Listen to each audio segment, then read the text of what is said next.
what we found just being in Paracas over the last couple of days is the basic skills are the most important skills. Being able to turn up confidently on launch, having the reverse launch or the forward launch, and being really confident with being able to deal with the takeoff when it's very quiet wind, when there's a lot of wind, being confident with how your glider moves. There's only so many ways a glider can mechanically move.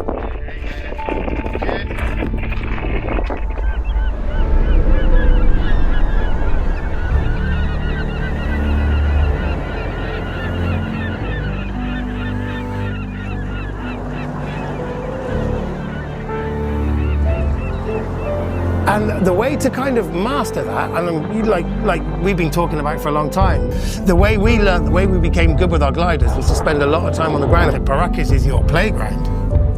Yeah, in the end, just playing with a glider, being in connection with your equipment, being able to exploit that childish side of you. Every flight has to start with a launch, and if you can pull that launch off perfectly and feel confident with it, it's going to affect the flying for the rest of the day.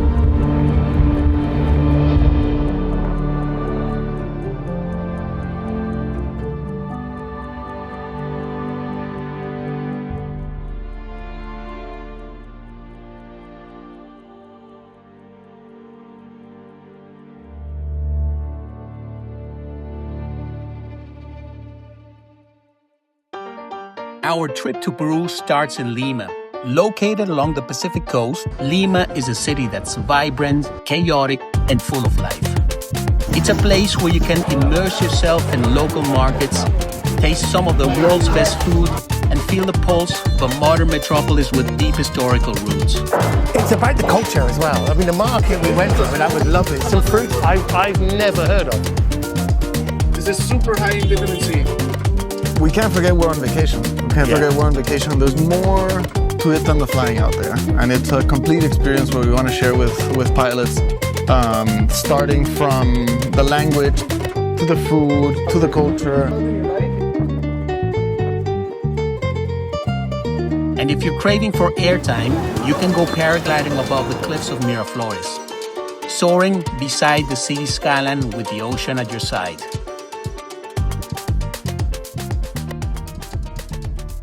From there, we head south to what is the highlight of our trip, the desert of Paracas, a place where the desert meets the ocean. The landscapes are so surreal, you might forget you're still on Earth. This place has a magical way of making you feel calm and at peace. With barely any vegetation, the vast desert landscape, rugged cliffs, and the Pacific Ocean stretching beyond the horizon testify to the geological forces at play. This landscape formed when the Nazca and the South American plates collided, uplifting the Andes, including the coastal range where the Paracas Reserve is located.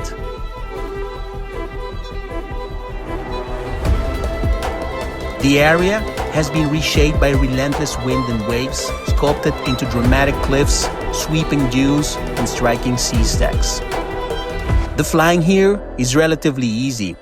We get to the launch site by car, and if the wind is okay, you take off and enjoy the view from above in a relatively calm air. Or you can stay on the ground, practicing hovering above the sand of the beach. The goal is adapting to varying wind speed, mastering glider control both on the ground and in the air.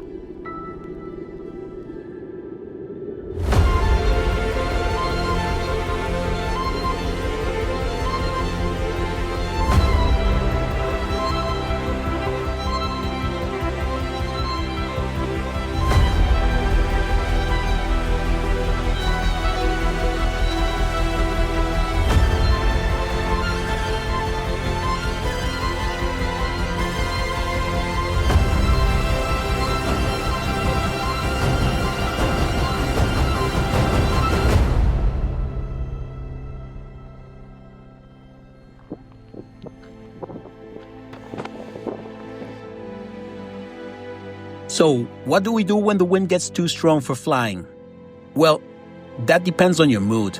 You can head to the swimming pool or to the beach to unwind, explore their reserve's raw beauty, go to eat exquisite seafood in secret spots, or simply sit back and witness unforgettable sunsets that set the sky on fire.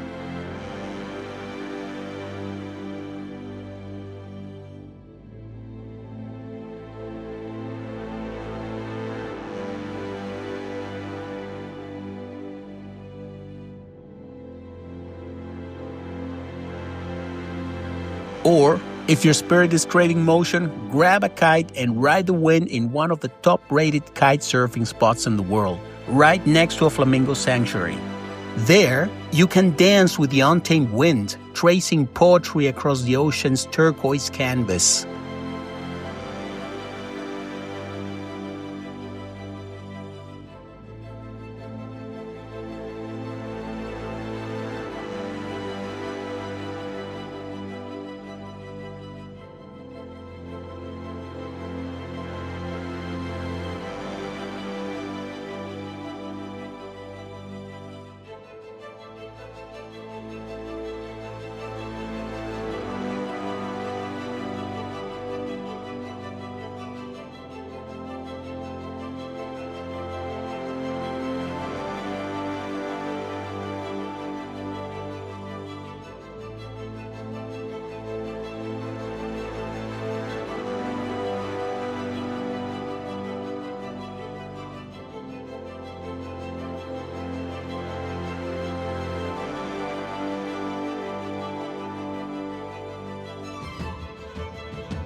But the best part of this journey? Sharing it all, the landscapes, the takeoffs, the laughter, the stillness, and the sunsets with friends.